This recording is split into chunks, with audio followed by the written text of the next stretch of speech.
પાલનપુરના college compound વિસ્તારમાં ગટરના ગંદા પાણી અને વરસાદી પાણીના નિકાલની કોઈ જ વ્યવસ્થા ન હોય સ્થાનિકો અકળાયા છે। ત્યારે આજે માનસરોવર રેસિડેન્સીના રહીશો નગરપાલિકા દોડી ગયા હતા, જ્યાં તેઓએ ચીફ ઓફિસર સમક્ષ રોષ ઠાલવતા ગંદા પાણીના નિકાલની માંગ કરી હતી। પાલનપુર શહેરના કોલેજ કમ્પાઉન્ડ વિસ્તારમાં માનસરોવર રેસિડેન્સી સહિતની સોસાયટીઓ આવેલી છે। જોકે કોલેજ કમ્પાઉન્ડથી માવજત જતા માર્ગ ઉપર કમ્પાઉન્ડ વોલ બની જતા ગટરના ગંદા પાણી સહિત વરસાદી પાણીનો નિકાલ કરતી લાઈનો ચોકઅપ થઈ ગઈ છે, જેના કારણે ગટરનું ગંદુ પાણી લોકોના ઘરોમાં ઘૂસી રહ્યું હોવાનો રોષ સ્થાનિકોએ ઠાલવ્યો હતો। અને વરસાદનું પાણી જ્યારે વરસાદ આવે છે ચોમાસામાં, ત્યારે ગઠ્ઠામાં દરવાજા, દિલ્હીગઢ વિસ્તારનું પાણી બધું મારા કોલેજ કમ્પાઉન્ડ એરિયામાં આવે છે। અને અત્યારે બધાએ કોટ કરીને બધું ચોકઅપ કરી દીધું છે, પાણી આગળ નિકાલ થતો નથી। અત્યારે ગટરનું પાણી અમારા રેસિડેન્સીમાં બધાના ઘરમાં આવે છે અને બહુ અત્યારે તકલીફ પડી રહી છે। ત્યાં નાના બાળકો રમી રહ્યા છે, ત્યાં બધા પરિવાર રહે છે અને વરસાદ આવવાથી ને અમારા બધા એક માળના ઘર થઈ જશે એટલી તકલીફો પડી રહી છે। 2017માં વરસાદ આવ્યો હતો ત્યારે અમારા ઘરમાં પાણી બધાના આવી ગયા હતા, એટલે નગરપાલિકામાં ચીફ ઓફિસરને રજૂઆત કરવા માટે આવ્યા છે, એનો કોઈ નિર્ણય કાઢે, હવે રસ્તો કાઢે। જોકે વરસાદી પાણી અને ગટરના ગંદા પાણીનો નિકાલ નહીં થવાથી રોગચાળાની દહેશત વર્તાઈ રહી છે। ચોમાસામાં વરસાદી પાણી આ વિસ્તારમાં ભરાઈ જતું હોય, લોકોની ઘરવખરીને પણ નુકસાન થતું હોય, આ સમસ્યાનો ઉકેલ નહીં આવે તો આંદોલન છેડવાની ચીમકી સ્થાનિકોએ ઉચ્ચારી હતી। આજે કોલેજ કમ્પાઉન્ડના રહેવાસી બધા અહીંયા એકત્રિત થયા છે। સમસ્યા છે પાણીની। કોલેજ કમ્પાઉન્ડના અંદર નીચે વિસ્તારમાં કોટ બની ગયા છે। કોટના પહેલાં ભૂતકાળમાં બી વરસાદમાં પાણી ખૂબ હેરાન થયા છે લોકો।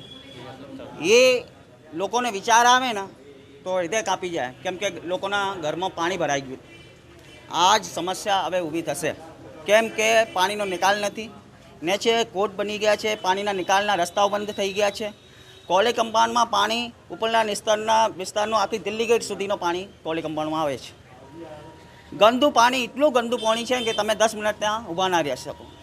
ખરા બપોરે આટલા લેડીઝો ભેગા થયા છે, ઘરના કામો છોડીને આવ્યા છે, જમવાનું છોડીને આવ્યા છે। એટલી મોટી સમસ્યામાં આ લોકો 10 થી 12 દિવસ થઈ ગયા અને એ લોકો ખૂબ હેરાન થઈ રહ્યા છે। હું પણ એ વિસ્તારમાં રહું છું અને સામાજિક કાર્યકર્તા છું, આગેવાન છું। સમસ્યા એટલી મોટી છે કે આ સમસ્યાનો ઉકેલ વરસાદ પહેલાં નહીં આવે તો લોકોના 2 માળના ઘર છે ને તો 1 માળના થઈ જશે, એટલી મોટી સમસ્યા છે। તો આ સમસ્યાનો ઉકેલ આવે એના માટે બધા ભેગા થયા છે। સમસ્યાનો ઉકેલ નહીં આવે તો અમે એનું ઉગ્ર આંદોલન પણ કરીશું। પ્રશ્નનો નિકાલ તો તાત્કાલિક ચીફ ઓફિસર જોડે જાદુઈ લાકડી તો ના હોય, પણ એ જે આ અઠવાડિયા પહેલાં પણ આ લોકો આવ્યા હતા ત્યારે કહ્યું હતું કે એમનું પરમેનન્ટ સોલ્યુશન લાવી આપીશું, પણ એ વખતે સર્વે કર્યો। સર્વે કર્યા પછી ખબર પડી કે 350 મીટર લાઈન નાખવાની થાય છે।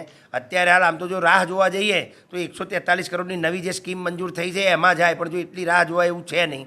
એટલા માટે અમારી જોડે મિસ લિંકના પૈસા પડ્યા છે, એમાંથી મેં સર્વે કરાવી દીધું હતું। પણ અત્યારે હાલ એક નાનકડો પ્રશ્ન આવ્યો છે કે જે માલિક જમીન માલિકના એમાંથી લઈ જવાની હતી એને ના પાડી છે, એટલે હવે અમે બીજો રૂટ બદલીએ છીએ। એટલે રૂટ બદલીને લગભગ કામ કોન્ટ્રાક્ટરને કહી દીધું, કામ શરૂ થઈ જશે। 15 દિવસ મહિનામાં ભૂગર્ભ ગટરની લાઈન નખાઈ જશે, ત્યારબાદ આ બધાએ પોતાના કનેક્શનો લેવા પડશે એમને।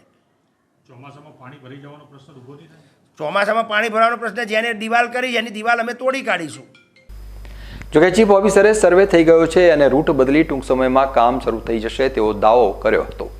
તેઓએ વરસાદી પાણીના નિકાલ માટે જરૂર પડે દિવાલ તોડી નાખવાની ખાતરી પણ આપી હતી।